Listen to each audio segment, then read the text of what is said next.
బయట జనరల్‌గా wealth generation అప్పుడు అదే మనం డబ్బులు ఇట్లా ఇన్వెస్ట్ చేయడం గానీ, ఏదన్నా చేస్తున్నప్పుడు నార్మల్ పర్సన్‌తో ఇట్లా ఇన్వెస్ట్ చేస్తున్న వాళ్ళ పర్సన్ తోటే కంపేర్ చేస్తూ ఉంటారు.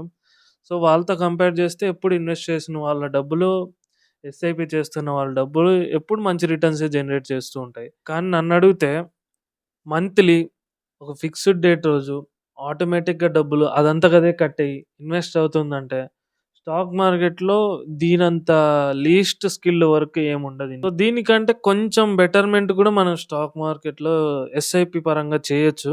దానికోసం ఏవేవో నేర్చుకోవాలి, ఎన్నెన్నో చేయాలని అనుకోకండి. ఈ వీడియో చూడండి. మీకు చానా క్లీన్ అండ్ సింపుల్‌గా చెప్తాను. షార్ట్‌గా చెప్తాను. సో, మీ ఇన్వెస్ట్‌మెంట్ స్టైల్‌ని, ఇన్వెస్ట్‌మెంట్ మెథడ్స్‌ని కొంచెం ఇంకా బెటర్ చేసేకి అవకాశం దొరుకుతుంది. ఐ హోప్ మీరు ఈ వీడియో క్లియర్‌గా ఎండ్ వరకు చూడండి. చూసిన తర్వాత మీకు ఏమర్థమైతుందో, ఏం అర్థం కాలేదో నాకు కొంచెం కామెంట్ సెక్షన్‌లో పెట్టండి. ఇక వీడియో స్టార్ట్ చేద్దాం.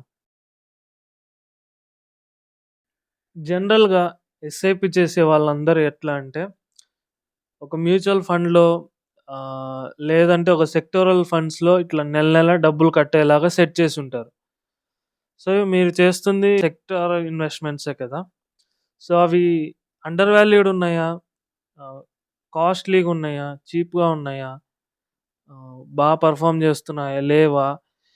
ఈ విషయాలు కొంచెం తెలుసుకోకుండా చేస్తూ ఉంటారు. అది ఎలా తెలుసుకోవాలనే దాని మీద నేను సెక్టార్ రొటేషన్ అని ఒకటి చెప్పి ప్రీవియస్ వీడియో ఒకటి చేశాను.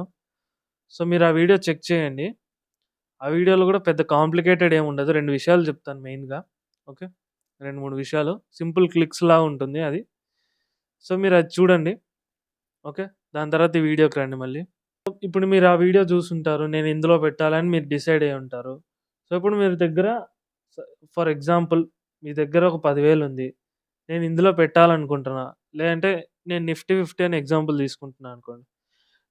నిఫ్టీ 50 అండర్ వాల్యూడ్ ఉంది. నిఫ్టీ 50 అనేది ఒక ఇండెక్స్ కాబట్టి సో, ఎప్పుడు అందరూ అంటుంటారు. నిఫ్టీ 50 ఎప్పుడు పెరుగుతూనే ఉంటుంది. నేను కూడా అట్లనే చీప్‌గా దొరుకుతుంది కాబట్టి ఇది మంచి టైం అనుకోని నేను పెడదాం అనుకున్నాననుకోండి. సో, ఇప్పుడు ఇన్వెస్ట్ చేయొచ్చు. ఎంత ఇన్వెస్ట్ చేయాలి? మీరు లాస్ట్ వీడియోలో చెప్పినట్టు రేషియో చెక్ చేయమని చెప్పాను గదా! సో, అలాగే చెక్ చేద్దాం. ఒకసారి స్క్రీన్ చూడండి. సపోజ్ ఎగ్జాంపుల్‌గా నిఫ్టీ 50లో చేయాలనుకుంటున్నారనుకోండి. నిఫ్టీ 50 అని కొట్టండి. సో, మీకు నిఫ్టీ 50 ఇట్లా స్క్రీనర్‌లో మీకు చార్ట్ ఒస్తుంది. ఓకే. ఇక్కడ మీరు రేషియో సెలెక్ట్ చేయండి. దాని తర్వాత 5 ఇయర్స్‌కెళ్ళండి. ఇక్కడ 5 ఇయర్స్‌లో మీరు ఇట్లా చివరి దాకా చివరి పాయింట్ మీకు మౌస్ కర్సర్ కనపడుతుందా? ఈ చివరి పాయింట్ దగ్గర ఇలా పెడితే అంటే లేటెస్ట్ డేట్ దగ్గర పెడితే అది లేటెస్ట్ ఈరోజు జరుగుతున్న, ఈ రీసెంట్‌గా జరుగుతున్న వాల్యుయేషన్స్ అది. సో, ఇప్పుడు నిఫ్టీ యొక్క వాల్యుయేషన్స్ 20 ఉంది పీఈ. మీరు కింద కొంచెం చూస్తే మీడియన్ పీఈ 22.6 ఉంది. సో, 22.6 కంటే 20 అనేది కిందుంది కాబట్టి మీరు ఈ టైంలో ఎక్కువ ఇన్వెస్ట్ చేయడానికి చూడాలి. ఎక్కువ అంటే ఎంతెక్కువ? మీరు 10,000 పెడుతున్నారు అంటే దాన్ని 1.2x చేయండి. అంటే ఇంకో 20% ఎక్స్‌ట్రా యాడ్ చేసి పెట్టండి. సో, సపోజ్ మీరు 10,000 పెడుతున్నారంటే 10,000 మీద ఇంకో 2,000 ఎక్స్‌ట్రా యాడ్ చేసి పెట్టడానికి ప్రయత్నించండి. సో, ఇప్పుడు ఈ మంత్ అండర్ వాల్యుయేషన్‌లో ఉంది కాబట్టి 12,000 అవుతుంది. సో, మీకు చీప్ వాల్యుయేషన్స్‌లో ఎక్కువ యూనిట్స్ కానీ, ఎక్కువ ఈటీఎఫ్ క్వాంటిటీస్ కానీ మీకు ఈ టైంలో దొరుకుతాయి. అదే మీరు అక్టోబర్ టైమ్ చూపిస్తాను చూడండి. 1 ఇయర్ చార్ట్. సో, మీరిప్పుడు అక్టోబర్ ఏరియాలోకెళ్తే సెప్టెంబర్ 20, 30 చూసారా? ఇప్పుడు ఇక్కడ 24.3 అలా నడుస్తుంది index PE. Okay. Median value ఏమో 22.5 ఉంది. ఇప్పుడు ఇక్కడ చూస్తే 22.5కి 22.5 ప్లస్ 2.25 అంటే 24 పాయింట్ సంథింగ్ 7 సంథింగ్ వస్తుంది. సో, ఇప్పుడు అది ఆల్మోస్ట్ 10% దగ్గరలో ఉంది కాబట్టి, ఇటువంటి సిట్యుయేషన్స్‌లో ఇంత కాస్ట్‌లీగా ఉన్నప్పుడు మీరు పెట్టాలనుకున్న సేమ్ 10,000 అమౌంట్ పెట్టాల్సిన అవసరం ఉందా? అంత కాస్ట్‌లీగా కొనాల్సిన అవసరం ఉందా? లేదు గదండీ!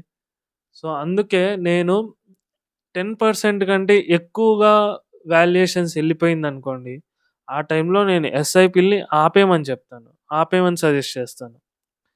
ఆపేసిన తర్వాత ఆ డబ్బుల్ని నేనేం చేయాలి అంటే, మీ దగ్గర సైడ్ పెట్టుకోండి ఆ డబ్బుల్ని. మీరిట్లా అండర్ వాల్యూడ్ ఎప్పుడవుతుందో ఆ రోజు పెట్టడం కోసం రెడీగా ఉంచుకోండి. ఓకే. లేదంటే ఈ గ్యాప్‌లో ఏదన్నా ఫిక్స్‌డ్ ఇన్‌కమ్ జనరేట్ చేసే ఏరియాస్‌లో పెట్టండి. అండర్ వాల్యూడ్ రాంగానే వెంటనే మీ చేతిలోకి ఆ డబ్బులొచ్చేలాగా ఏదో ఒకటి ప్లాన్ చేసుకోండి. ఓకే. సపోజ్ ఇంత 10% అంత పైకి పెరగలేదు. నేనప్పుడు ఎస్ఐపి ఆపాల్సిన అవసరం లేదు గదా! 2%, 3%, 5% అలా పైకి కొంచెమే పైనుంది. కొంచెం కాస్ట్‌లీ ఉంది. అంటే రిజల్ట్స్ మంచిగొస్తే మళ్ళా చీప్ అయిపోతుంది. నేను ఆ వాల్యుయేషన్ అంటే ఆ ప్రైస్‌కి నేను మళ్ళీ కొనలేనేమో అని డౌట్ మీకుండొచ్చు. సో, ఈ టైంలో ఏం జేస్తారంటే, పెట్టాలనుకున్న మొత్తం 10,000 గాకోకుండా సపోజ్ ఇప్పుడు 5% పైనుందనుకోండి ఫెయిర్ వాల్యూకి. అప్పుడు మీరు 10,000 బదులు కొంచెమే పెట్టండి. లైక్ 5,000, 7,000 ఇట్లే పెట్టండి. మిగిలిన అమౌంట్‌ని కొంచెం సైడ్ చేయండి. దాన్ని సేఫ్‌గా ఉంచండి. అండర్ వాల్యూడ్ అయినప్పుడు మళ్ళీ కొనుక్కోవచ్చు. ఓకే. సపోజ్ అట్లా పైకి లేదు, కిందకి లేదు. ఫెయిర్ వాల్యూకి ఆల్‌మోస్ట్ సేమ్ ఉంది అనుకోండి. అప్పుడేం జేస్తారు 10,000 అంటే 10,000 ఇచ్చేయండి. ఎందుకంటే అది ఫెయిర్ వాల్యూ. దాని ఫెయిర్ వాల్యూకి ఆ అమౌంట్ ఇవ్వడంలో తప్పులేదు.